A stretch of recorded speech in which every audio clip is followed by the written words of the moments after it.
Welcome back to Generation Hoops. We are on episode 10 of my 5 best cards, and today we have the New Orleans/Utah Jazz.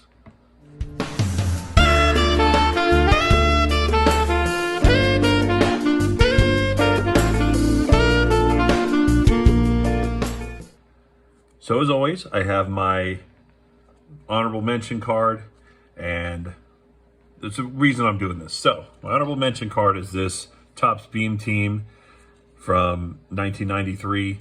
This is Dominique Wilkins, but John Stockton and Karl Malone. And the reason why I put Karl Malone in this one on this instead of having Karl Malone have his own, because I'm not a huge fan of some of the things he's done. So I acknowledge him that he is one of the greatest Jazz players ever, maybe the greatest Jazz player ever. But I just don't want to do one of his cards. I actually got rid of a lot of his cards over time just because, like I said, not one of my favorite guys. We don't need that kind of man in our life. So here's my honorable mention, Beam Team with John Stockton and Karl Malone. All right, so now we're going to get to our 5. So we're going to start with a guy that I think was kind of like a Swiss Army knife of the NBA for his time. Kirilenko with his 3rd block of the game. Is Hakeem Olajuwon in the building tonight? Andrei Kirilenko, AK-47. One of the coolest nicknames you're probably ever going to see. But this is his rookie card from Topps. He was actually drafted in 99, and this is an 01 card, but I don't think he actually started playing with them until 01. And this is a guy I really like to watch play. He was an underrated passer, terrific shot blocker, but could play defense, could score when he needed to. And just, I mean, it's a guy you'd want on your team at any point. Could guard any position, really. Really long arms, really great timing. This is a guy that I wish would have played for the Suns because I would have loved watching him play. But Andrei Kirilenko, your rookie card gets our number 5 spot. All right. So next, we're going to go with... Runs it to Burks. Catch and shoot 3. No. Rebound. Oh, my! I got to see that over and over again. It's played by who? Our Donovan Mitchell card. I have this. Now I have some pretty cool Donovan Mitchell cards, but something about illusions. When I got back into the hobby, I was really big into buying illusion cards, and I still like their sets a lot. And their acetate cards are fantastic. So this is a 1920 Mystique of Donovan Mitchell. Let's just say I still think he should have been Rookie of the Year. I don't like the fact that if a guy gets hurt, they give him a chance to be Rookie of the Year the next year because they have that whole year, even though they're rehabilitating. They get to learn the offense. They get to learn a lot of the tricks of being in the NBA, and it always seems like they're a little more than a rookie. And when he lost to Ben Simmons, it kind of bugged me. Like, Chet getting a chance to be Rookie of the Year this year. I don't really think he should be eligible for that. I mean, it sucks that he got hurt, but at the same time, it's like, you should go to the actual rookies this year. But these Mystique cards are super cool. You got some cool, like, hologram stuff going on there. I mean, the designs are really neat. I like that you can see through the card. I mean, these are just really neat. So, number 4, gonna go to my man, Donovan Mitchell. All right, so we got 3 left, and we've done this guy before, but he's one of my favorite guys. Convert. 68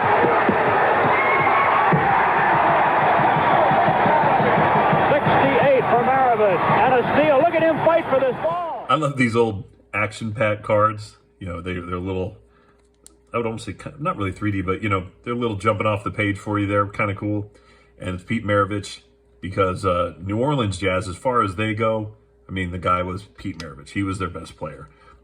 And even though he was hurt from time to time, still averaged, as NBA totals it says, was 24.2 points a game. This is back when the name made more sense. New Orleans Jazz makes a lot more sense than the Utah Jazz.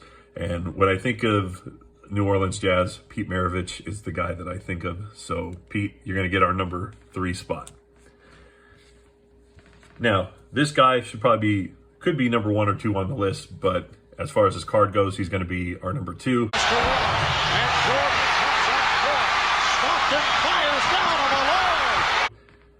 And it's John Stockton.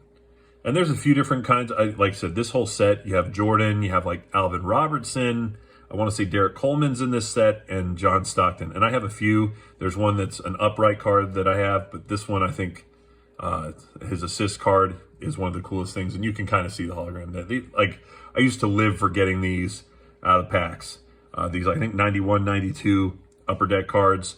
These were definitely, you were always happy when you got one of the holograms. And still going to be the all-time assist leader. I don't think anybody's catching him for steals or assists. The guy was just an Iron Man, played for a very long time, gave his best. You know, I don't know many other guys that made the number 12 popular, but John Stockton definitely deserves number 2 on this list. And this guy may not have been the greatest Jazz player ever, but since it's an autograph, it gets bumped to number 1.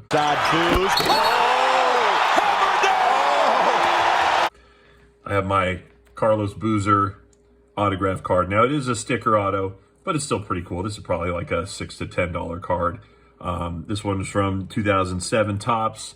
I think I actually got this out of like some sort of a mystery pack or something. And, you know, Boozer had really made everybody mad when he was supposed to stay with the Cavs.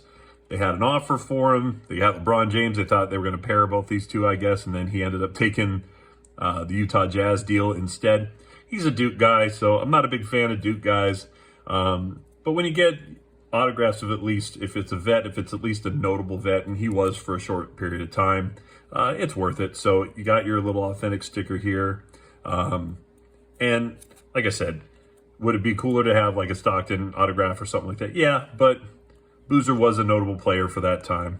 And so he gets our number 1 for this week. So we have our 5 here. Not a lot of big guys on there, but I guess you could run this. This would be a pretty interesting starting 5 to run. But like I said, Jazz, not really a set that I collect, not a team that I really collect a lot of anymore. I mean, there's not really a lot of guys on the Jazz except for maybe Larry Markkanen now that I try to collect a little bit of. But here are your Jazz starting 5 for my 5 best cards. So we'll be having another episode in a little bit. I know in the next month we're going to get a lot more pack openings and different things like that. We'll go back to doing what the channel normally does.